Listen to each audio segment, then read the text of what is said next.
It started as a missing persons search. Police were looking for one woman, a sex worker named Shannan Gilbert, who had vanished after fleeing a client's home in 2010. What they found instead would shock the entire country. Along a stretch of lonely highway on Long Island's Barrier Island, investigators discovered not one body, but 10, carefully concealed, hidden in plain sight. For 13 years, the case went cold.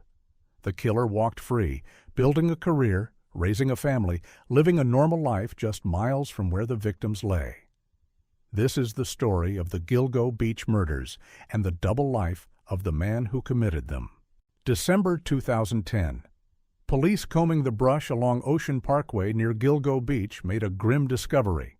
4 sets of human remains, each wrapped in burlap, scattered over a half-mile stretch. The victims were quickly identified: Melissa Barthelemy, Megan Waterman, Amber Lynn Costello, Maureen Brainerd Barnes.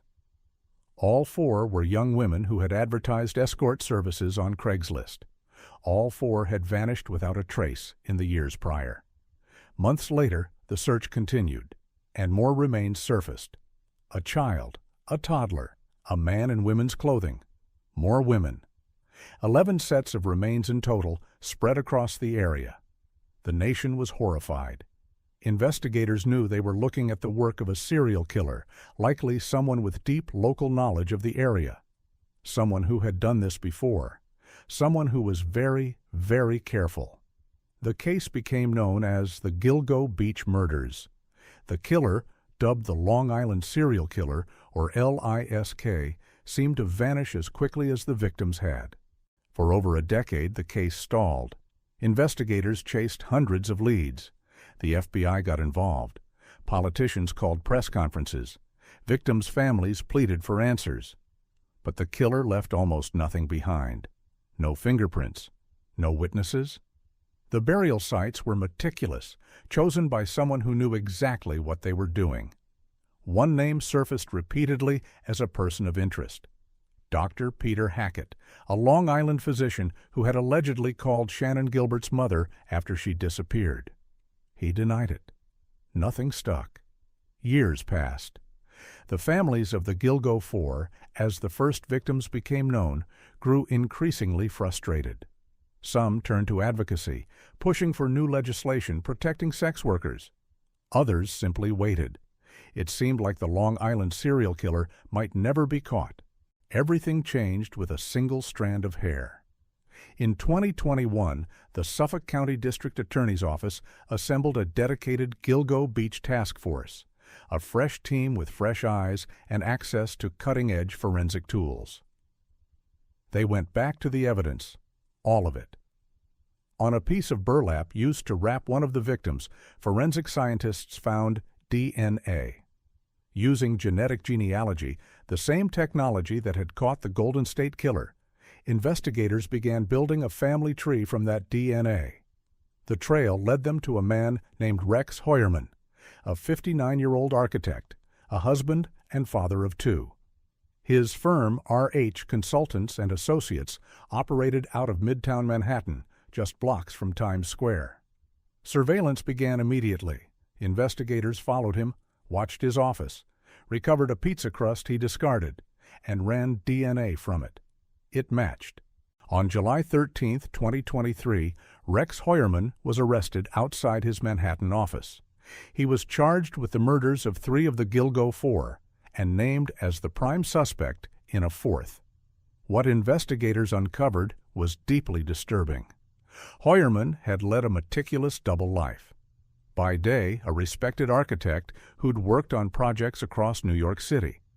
By night, prosecutors alleged he trolled the internet for victims, making thousands of dark web searches, using burner phones, and carefully staging each killing to avoid detection. His wife and children had no idea, or so they claimed. His wife, Asa Ellerup, filed for divorce days after the arrest.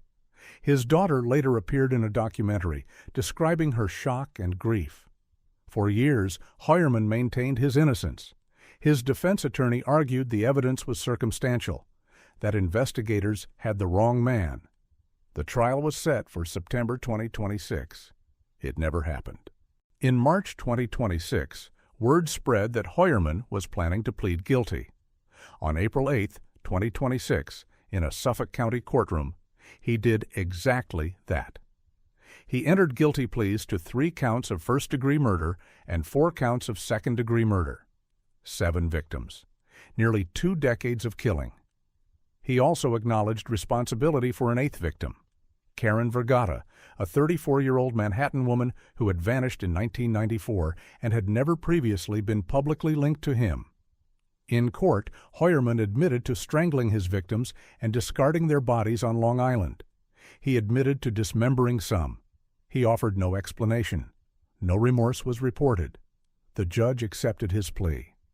Heuermann will spend the rest of his life in prison, with no possibility of parole.